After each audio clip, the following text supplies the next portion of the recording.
Halo pemirsa, kembali lagi bersama dengan kami Akademi Aliarkam. Pada video kali ini kita akan bersama-sama membahas tentang jatuhnya tingkat laba. Apa itu jatuhnya tingkat laba? Kita akan sama-sama belajar dalam video ini.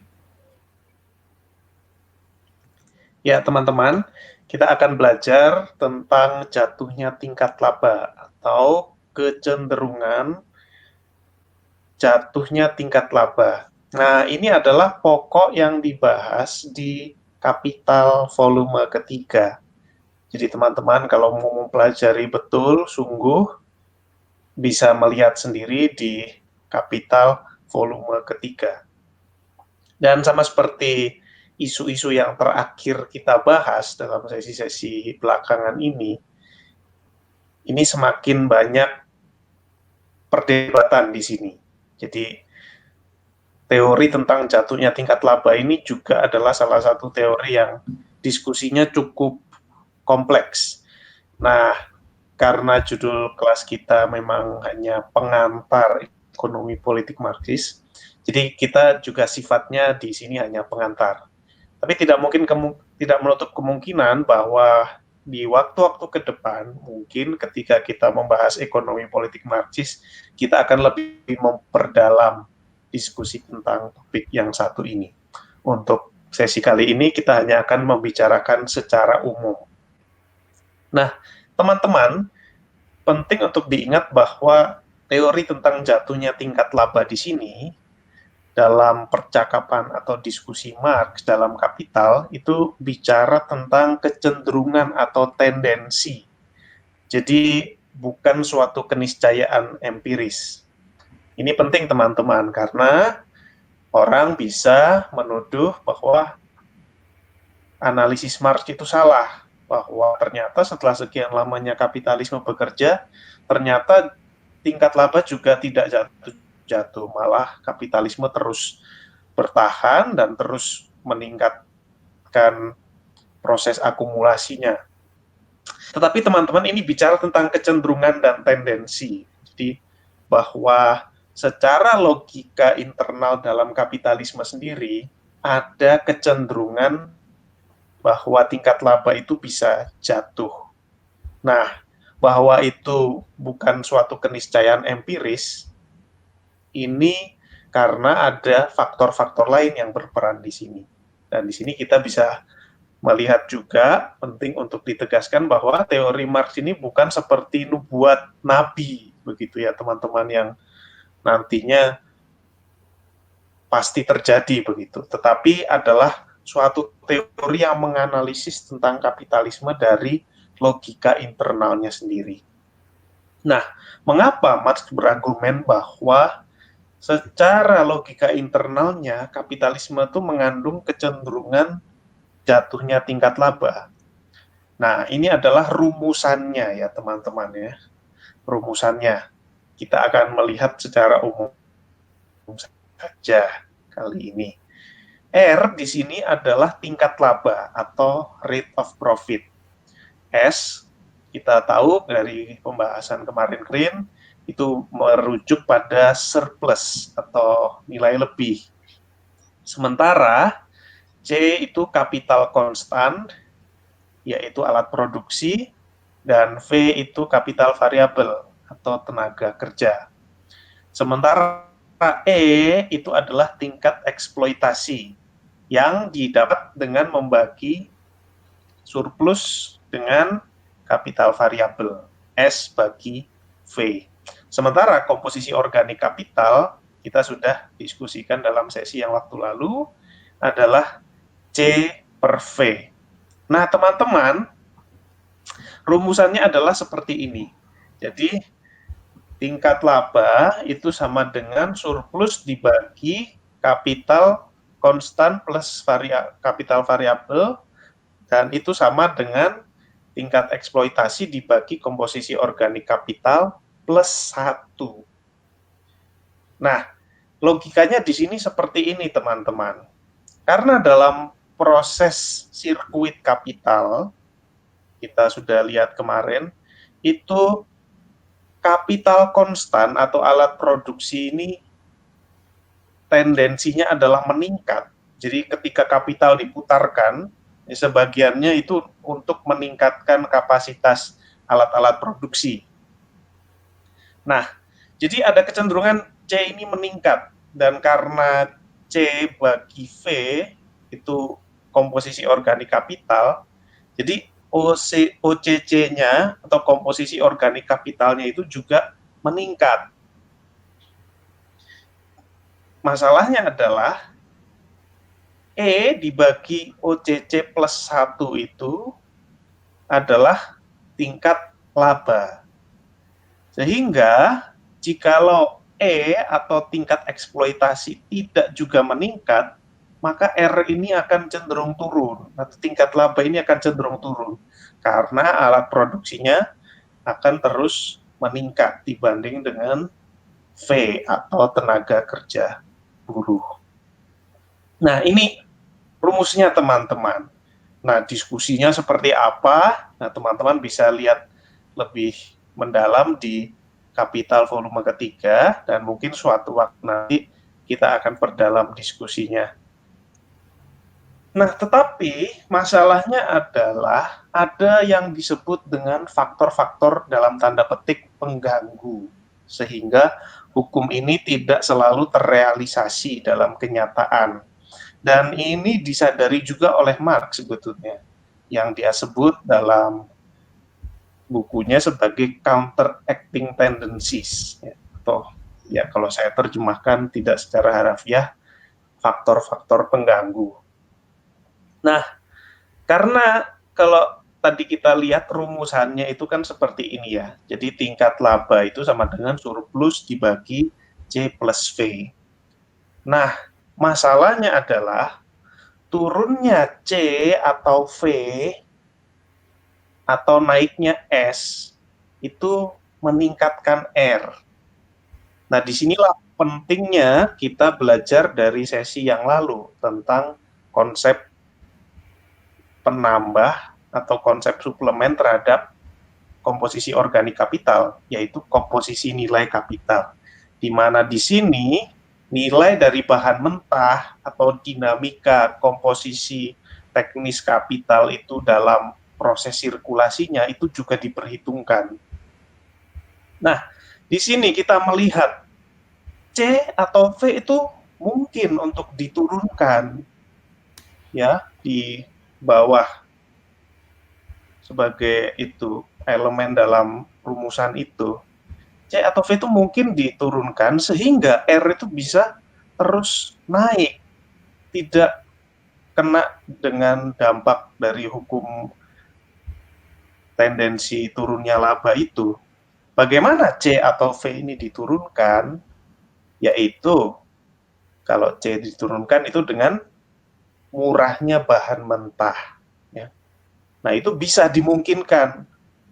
Caranya bagaimana? Lewat imperialisme, lewat penjajahan, ekspropriasi secara murah bahan-bahan mentah yang kalau kita lihat dalam kenyataannya hari ini banyak dari dunia belahan selatan, termasuk Indonesia. Lalu juga V ini bisa diturunkan dengan apa? Dengan rendahnya upah.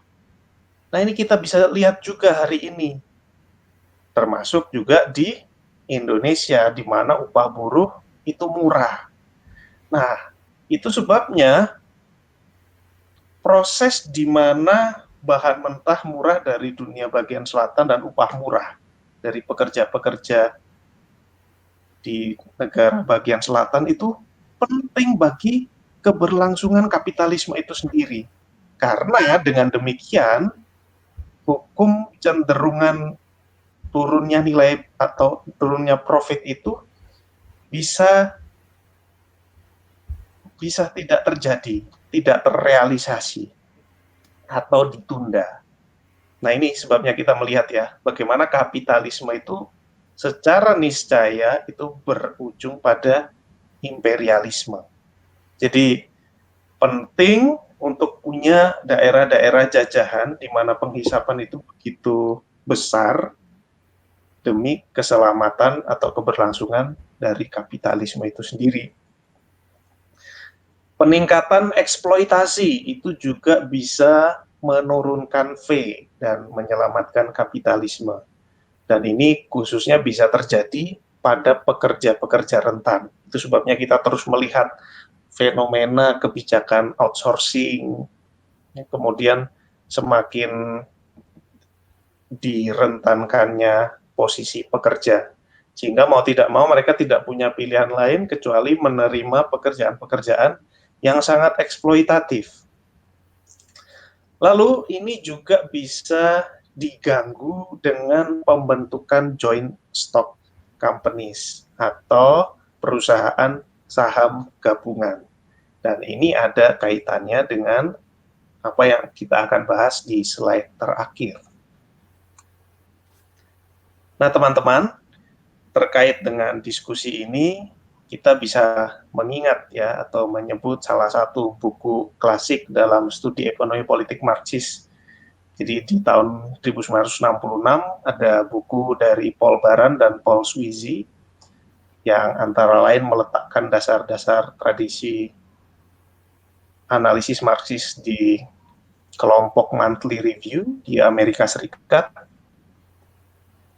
Nah, buku mereka ini berjudul Monopoli Kapital, di mana mereka mencoba untuk menganalisis bagaimana imperialisme Amerika itu terbentuk karena perkembangan kapital yang semakin bergerak ke arah monopoli. Nah, di dalam buku ini antara lain mereka berargumen bahwa kecenderungan menurunnya profit yang menjadi logika internal kapitalisme itu tidak teraktualisasi karena formasi kapitalisme di masa abad 20 khususnya itu sudah berkembang menjadi kapitalisme monopoli. Tidak seperti kapitalisme di masa Marx yang masih cukup kompetitif. Di sini kapitalisme sudah begitu dimonopoli, ada konsentrasi kapital yang begitu luar biasa di titik-titik tertentu, dan formasi kapitalisme yang kontemporer ini mengakibatkan bahwa tendensi menurunnya profit itu menjadi secara aktual tendensi peningkatan penyerapan surplus. Artinya, untuk menanggulangi kontradiksi atau problem atau krisis di dalam model kapitalisme yang demikian, itu ada mekanisme-mekanisme penyerapan surplus yang berkembang. Nah, apa saja mekanisme penyerapan surplus itu? Misalnya, pembengkakan industri sales atau marketing, di mana ada muncul sektor yang luar biasa besar untuk memasarkan produk-produk kapitalisme dan juga menciptakan tenaga-tenaga kerja, lapangan-lapangan kerja baru di sektor yang sebetulnya tidak ada pun tidak apa-apa. Lalu penyerapan surplus dengan cara apa lagi? Dengan pembengkakan pemerintahan, dengan membuat struktur pemerintahan yang sebetulnya juga tidak banyak yang tidak perlu.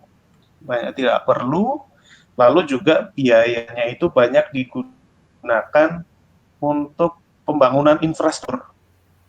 Nah, dengan mengalirkan surplus itu ke pembangunan infrastruktur, kapital bisa terus berputar dan ditingkatkan. Lalu juga penyerapan surplus dengan cara pembentukan atau penguatan imperialisme. Dan di mana dalam model imperialisme ini tentu ada penguatan militer dalam jumlah yang gila-gilaan.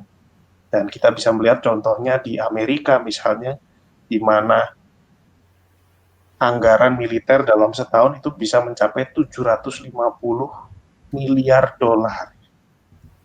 Nah, ini penyerapan surplus Di satu sisi surplus di sini diserap ya. Tapi di sisi lain militerisme itu juga membuka kemungkinan-kemungkinan baru akumulasi kapital. Misalnya setelah perang, tentu saja perlu pembangunan. Mungkin itu sebabnya juga kita melihat perang tidak selesai-selesai. Karena perlu ada kondisi-kondisi yang baru sehingga kapital bisa terus diinvestasikan dan diputar kembali. Jadi kapitalisme menemukan keuntungan juga dari kehancuran-kehancuran dunia di beberapa bagiannya. Nah, teman-teman, di sini kita bisa melihat ya, secara internal kapitalisme itu sendiri memiliki tendensi menurunnya profit. Tetapi ini bisa diakali, salah satunya yang hari ini kita bisa lihat itu dengan imperialisme. Karena kapital butuh untuk survive, karena kalau dia mengalami stagnasi dalam sirkulasinya, dalam sirkuitnya, itu membahayakan dirinya sendiri, sehingga perlu terus diputar.